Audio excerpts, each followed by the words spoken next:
as the price of Bitcoin goes up, like in terms of where Bitcoiners stand on the economic rungs, just they get higher and higher in terms of where they fall in the top 10%, top 5%, top 1%, 0.1%. Eventually, as Bitcoin gets into six figures, and you have to imagine Bitcoiners were smart enough to get into Bitcoin at any point between 2009 and now, and that was a wise decision from an economic perspective. And if you do have a calamity in markets and people are forced sellers of assets, Bitcoiners can swoop in, get them at good valuations, and hopefully run good businesses and come in and be the Warren Buffetts of the late 2020s, early 2030s in terms of coming in, buying cheap assets and making sure that they actually run profitably, because Bitcoiners have that mindset. Like, Bitcoin is the opportunity cost. I'm going to go buy something. It better be producing cash flows and profits that I can shovel back into Bitcoin.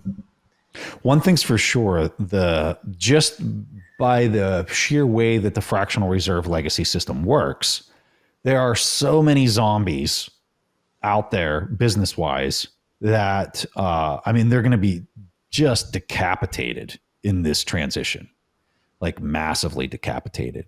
And when I look at this, especially from an infrastructure standpoint, when you look at the US or you look at Europe and you look at a lot of like developed nation states, they're going to have to retool all of that infrastructure through this transition where, a lot of these businesses would have just gone belly up if there wasn't this fiat printing press just keeping everybody alive and basically like a mother bird just feeding all the babies all day long.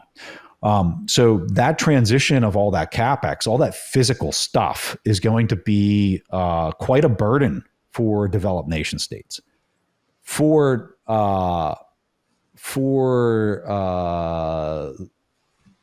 the global south, where you don't have as much infrastructure and you are almost starting from like a clean slate, I think that that's going to be a tremendous benefit as more and more capital flows into these markets.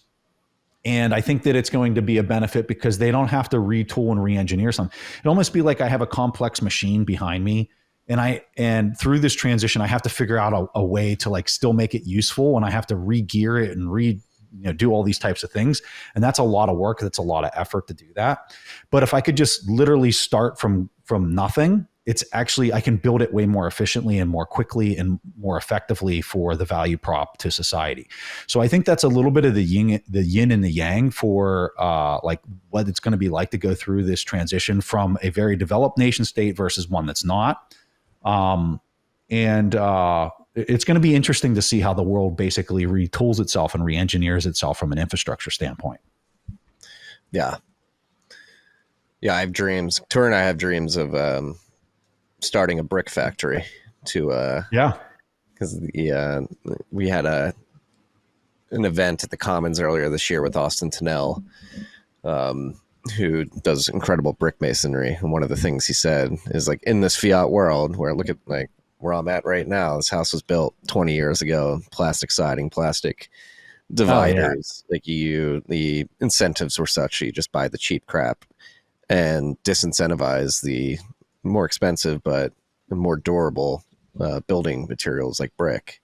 And that's one thing that Austin helped us realize, is that like it's hard for him to find good brick because there's no brick factories anymore because everybody's been disincentivized. And that's one thing where, yes, the topics that we're talking about can be heavy in the sense that we're talking about a debt spiral and economic collapse, and not economic collapse, but a repricing of many assets, companies, and financial assets that exist in the world. But it's a necessary re-architecting of the incentives to go invest and build not only durable companies, but companies that produce durable goods that can lead to durable housing and other things in the economy. Yeah, totally. What worked before is completely antithetical to what's going to work moving forward. And I think if you were looking at, where did that pendulum peak and where is it starting to swing back? I think that COVID might be a pretty good, 2020, you basically had the fixed income markets peg themselves at like 50 bips on the 10-year treasury. I would say that was literally the peak of the bull market and fixed income of the legacy system. And I think everything spinning the opposite way from here on out is only going to pick up steam. So, how did you make money in masonry? Well, you came up with the cheapest cost cutting that still looked like it was real brick, even though it wasn't. It was just complete garbage. That worked, especially at the very end of that cycle. So like, what's going to work moving forward? Well, that stuff is still going to work as we're coming out of this. But as you get further and further, 10 years from now, like there's going to be demand for like higher quality building materials because the pendulum's now swinging the other way.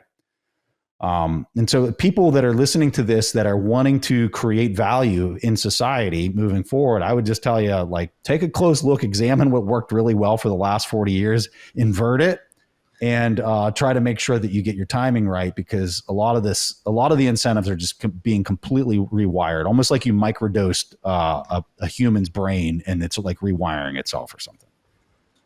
Yeah, and I think we particularly have a front row seat to this, being involved with 1031 and ego death and applying this framework to the businesses that we're investing in that are building Bitcoin infrastructure. And that's why I feel very fortunate to have the position that I do at 1031.